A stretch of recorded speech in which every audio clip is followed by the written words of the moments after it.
Guys, you might not be aware because treadmill companies don't tell you this.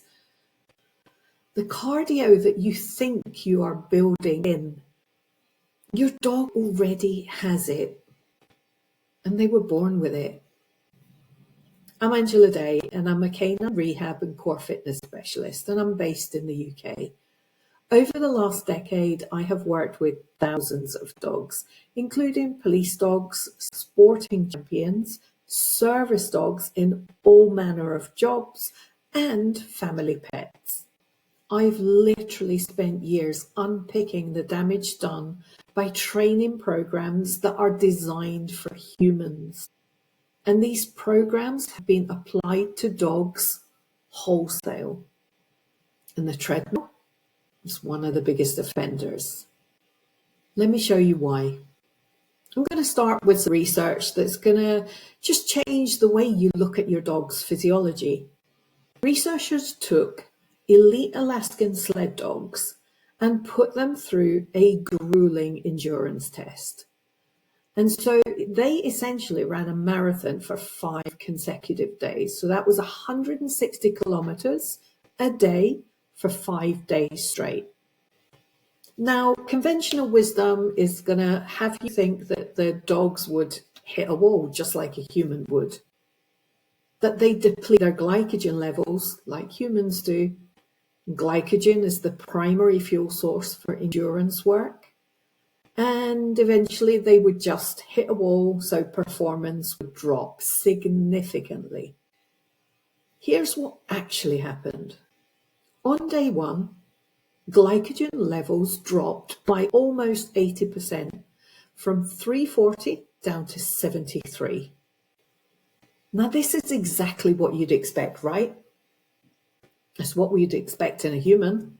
On day 2, glycogen stores replenished to over 50% of resting levels, while they were still running marathons.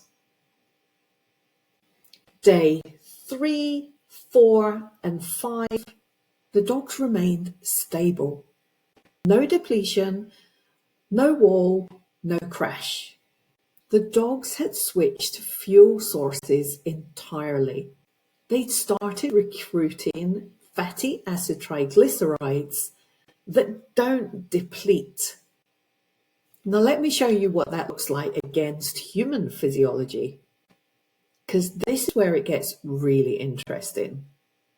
Now imagine you're running your marathon, miles 1 to 10, super strong, feeling good, and thinking it's sustainable.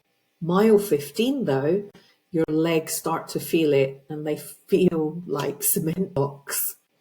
Mile 18, you hit a wall. And this is when your glycogen stores are empty. Feet like cement blocks, brain fogs over, and you can barely put one foot in front of the other. And for a lot, and for most people, every single step becomes agony. It's a complete physical shutdown. But that's only one marathon.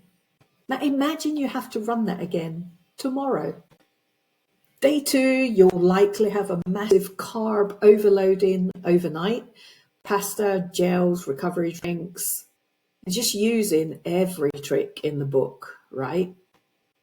But tomorrow you are going to hit that wall earlier, maybe mile 15, maybe mile 12, because your body can't replenish that glycogen in 24 hours. Day 3, I would liken it to you running on fumes, that last little bit of gas. You think, am I going to make it to the petrol station? But your wall will hit sooner, and maybe mile 10, potentially less. Day 4 and 5, many of you won't be able to do that at all, even with training. So your body is going to shut you down. So most elite human athletes wouldn't even finish, even with the best nutrition in the world. But the dogs, they just switched fuel sources and kept going. This is the simplest way that I can explain this. So humans run on two fuel sources: oxygen that converts to ATP energy and glycogen that converts to ATP. And when glycogen runs out, you're done. You're essentially stuck at the side of the road.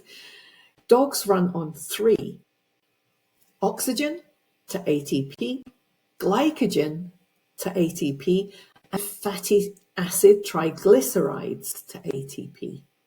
That third source is an absolute game changer. It doesn't deplete in the same way that glycogen does, and dogs can switch to it seamlessly without missing a beat. So your dog is essentially running an engine on petrol that switches to electric and then goes solar. So automatically switches depending on demand.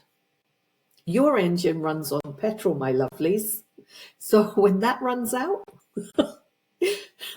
you're walking. So when you put a dog on a treadmill for 30 minutes of cardiovascular conditioning, you're trying to build an engine that they were born with. They already have elite endurance built into their DNA, the triple fuel hybrid engine. You're not building in anything. You're just creating fatigue.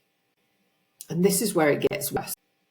Because it's not just treadmill training being pointless for building cardiovascular fitness in dogs.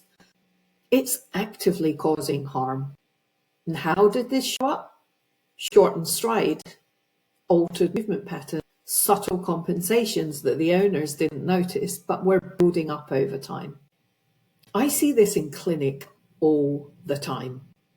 Dogs brought in because they just seem a bit off. Maybe their times are in competition. I'll analyze their movement or gait, and the pattern tells me this story, that this dog has been run weeks of repetitive stress on a flat, predictable belt, training a gait that doesn't translate to the real world. The treadmill removes the variability that makes movement healthy. Directional changes, uneven terrain, and pace variation.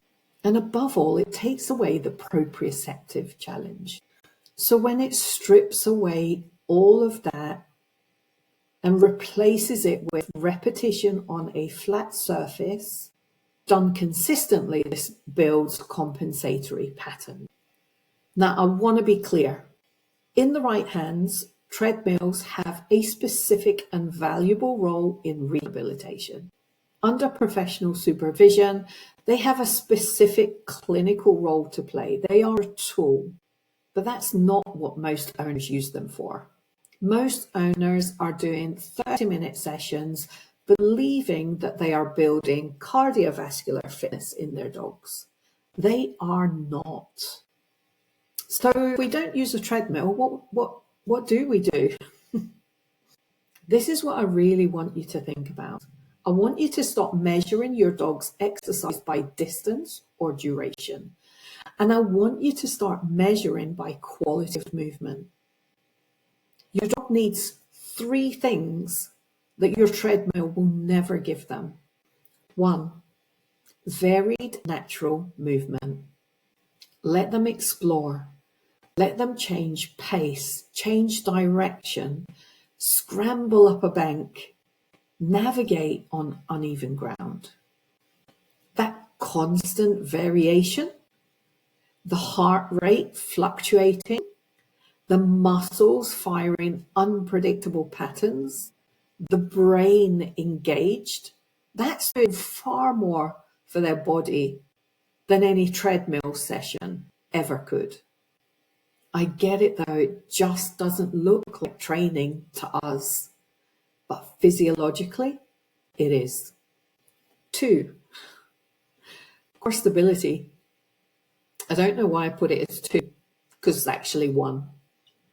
This is the most important component of your dog's fitness that they are, on the whole, missing. Not cardio. A sound core, that's what they're missing.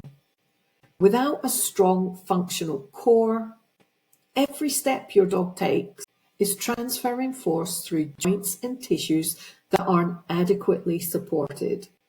Over time, this will result in injury. And the science shows it only takes 3 weeks on a treadmill to produce those injuries.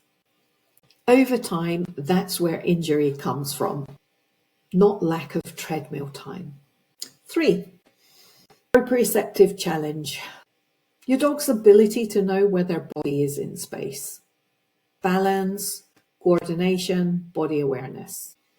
This is what protects them when they land from a jump or turn sharply or navigate over uneven terrain. And this is built through intentional movement work, not steady state running on a flat belt. The successful dogs, the ones I see thriving at the age of 8, 9, and 10, sporting champions, working dogs, service dogs still performing at the top of their game. The one thing these guys have in common is that their owners made a decision early on to prepare their body for the life that they had planned for them. They invested in the right foundation. Movement quality over movement quantity. That's what I teach. And that's the difference between a dog that performs and a dog that deteriorates.